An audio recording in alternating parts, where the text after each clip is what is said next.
Good morning! Happy Sunday! Nako, tingnan ninyo, ang puti ng mukha ko.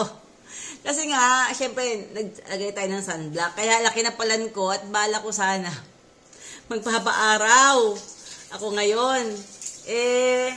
Hindi natuloy. Kasi naamoy ko na itong pagkain sa baba. Ang sarap ng pagkain. Pakita ko sa inyo kung ano. Pagkakabango ng sinangag ng mga bugoy, siguradong masarap ang kain ng mga yon. Pero hindi lang sila masarap ang kain. Aba, kung meron silang yan, kanin, meron din kaya kaming rice. Hep, hep. Oh, ayan. Rice. Ay, hindi po ito rice na bigas. Siyempre naman, alam nyo naman, kami naka-low carb. O, ito po ay cauli rice. So, ayan. Cauli rice. Alam nyo na ha, nakapag-video na ako maraming beses nito kung paano ito ginagawa. Ito nga po ay walang halong anumang grains. Ito ay cauliflower lang with bell pepper, asin, paminta, itlog. Ayan, may sibuyas, may bawang. At niluluto lang ito na para ring fried rice. O ayan. Ba't nga ba kami meron ito? Alam nyo, dahil pagising ko ba naman ng umaga, pag nilat ng mata ko, parang ako'y nag-crave. Saan? Sa tuyo. Ay, naku, yung bisugo mismo dahil nakita ko kahapon sa grocery. Ay, hindi, ayan. O, meron kaming bisugo. Ay, hindi ba? Ang sarap kaya nito. Ayan, o, sabi ng asawa, ano kaya kung danggit? Sabi ko, parang masusto ko ngayon, bisugo. Bisugo. Ay, syempre, masarap ka partner naman yan, itlog. O, kaya meron din tayong itlog. O, ayan. O, ang dami lagi itlog to sa amin. Alam nyo naman, kaya nga iba-iba na namang luto ng itlog ang naiisip.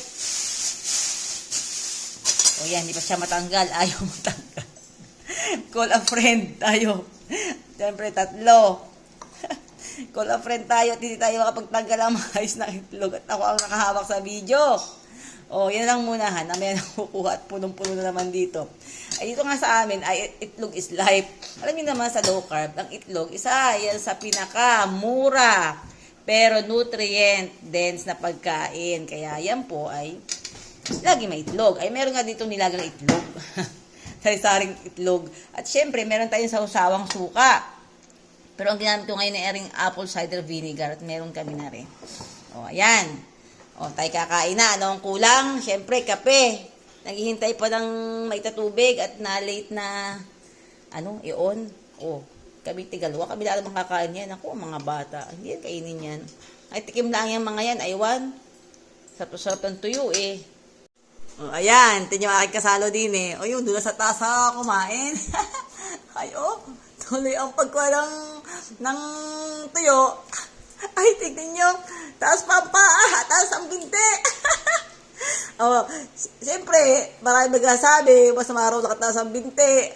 Pag nakain, nasa bahay naman. Minsan lang naman yan. Kagadali kasarap nga naman ang kain. Kaya dumamay ako gian din. Nintay ko lang yung kape. Ayan, dahil ready na ang kape, ay di ako uupo na. Pero kinuha ko sa rep muna itong aming ampalaya. Ang ating gulay for the week. Naubos na yung talong. Diba? Nakita ko niyo isang araw, meron kaming talong din na nakaprito na siya, na nakalagay na sa ganito. So, kuha lang ng kuha. So, araw-araw pwede kang kumuha. Anyway, sa low carb naman, hindi naman gaanong kailangan ng maraming gulay. Mas mahalaga ay protina and healthy natural fats. So ngayon, ito nga ang ating ensaladang ampalaya. Alam niyo na rin yan ha. Ko na rin kung ano dati ang ensaladang ampalaya. Pero ang kaibahan nito, ngayon, diba, yung dati na ginagawa namin ay red, yung bell pepper. Nagamit na sa pansit yung bell pepper na red. Kaya ang natira yung green. Di ayos din naman. Di ayan nga, diba, may suka. Tapos ito, ayan puti na yung nakikita nyo, ay, syempre, salted egg. Subukan nyo yan at talagang yung ensaladang ampalaya. So, meaning, hindi lulutuin. Siyempre, yung ampalaya. Diba? So, ang ilalagay lang natin dyan ay ayan lang, salted egg. Tapos ay timpla nyo lang ng paminta. Tapos bell pepper. Mas maganda kung pula. Tapos suka. Ay, ang sarap. Yan lang ang titira namin. Pag aray na ubos namin, utik-utik. Di ibang gulay naman. Kasi nakaraan, di ba, yung laing. Ay, di naubos na nga yung laing. na nakailang, anong tagal ang buhay? Parang 2 linggo yun, kasi marami nga niluto. O, edi ito naman, ngayon ang palaya. Naubos na yung talong. O, ayan lang naman. Maganda kasi may luto ka na nakaredy na ganun. Kuha ka lang ng kuha kada kakain. O, kaya ngayon po ay kakain na ako. At itong pagkain ko ay kakamayin ko na. O, ayan. O, asan na yan.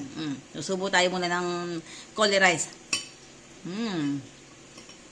Alam ninyo, may kape na doon. Pero meron ako din. Pangalawang timpla na, kaya matagal kumulay. May pipigain ko, yung aking chamomile tea. Sayang naman kung isang gamit lang, diga. Namyari aking i-squeeze. Pag lumambot na yung yung tea, kasi iniref ko to O yan, gagawin ng asawa ko. ayan, anong tinurot niya sa akin dati. Pero ako'y tamad. Then, pag nandyan siya, alam niyo man ang mga misis, no? Pagkatabi niyo ang asawa niyo, parang lahat lang, hindi niyo kayang gawin. Pero pag wala sa tabi niyo, para kayo si superwoman. Masarap din naman yung pinagsisilbihan. Di ba ga, mga misis? Amin kayo, amin. Ayan. Akaunti na talaga, di. Baka napasobra ang aking babo doon nakaraan, Yain na, basta may kaunting lasa. Sayang naman, kapag nahin naman itatapon ako, isang babad lang, isang gamit ko Aba. Ayan siya, sige, pigain mo yung pigain dyan. At ako din magsisimula na. Ayan. Tinanggal ko na yung kutsara. At sigurado namang hindi ako makakapag-kutsara. At aragang ganda ko kutsarahin mo, dagit kakasarap na rin. Uy, pakilig niya yun. Ang lutong. Sausaw natin din Ay, hala. Ay, nako. Tingnan nyo ang aking rice. Para na rin namang yun ay kanin, totoo lang, pag kayo naglo-low carb, ganda rin bagay, ay parang pestang-pesta sa iyo, dahil hindi naman kailangang araw-araw may cauli rice. Pagkakagastos din yun. Tsaka, abala. Kasi, chopper mo pa yan. Yung cauliflower, chopper, para mag-napkin yun. Pero hindi pwedeng lagi. Tsaka, hindi rin nga magandang meron yan palagi. Dahil dyan pa lang, ubusog ka na. Paano pa ubusin yung iyong kailangan protina at fats na mas kailangan mo? Diba? Ito, paminsan-minsan lang. At siguraduhin, makakain pa rin ng tamang protina na kailangan. Baka kukuha pa ako ng isa pa doon. May 2 isda. Okay na yan. Tapos, wala akong kamay ko, pahin na ako nun. Yan. Meron tayong pagulay. Na may itlog pa din. Ang sarap talaga pag may salted egg. Nako, subukan nyo talaga. Hindi ako makapahiya sa inyo. Sa aming eksperimentong ito. Ang sarap. Yan po, pasensya na kayo ha. Ako talaga yung mga malahok magkamay. Pasensya na kayo. Hindi yan talagang isa sa, hindi ko talaga basta, takot galag na sarap ang kumain. Alayain na yan. Sarap. Sausap din natin ito, kahit yung ulo. Pero bikig, alam niyo yung bikig sa amin? Yung titik mapunta sa lamunan mo, bikig.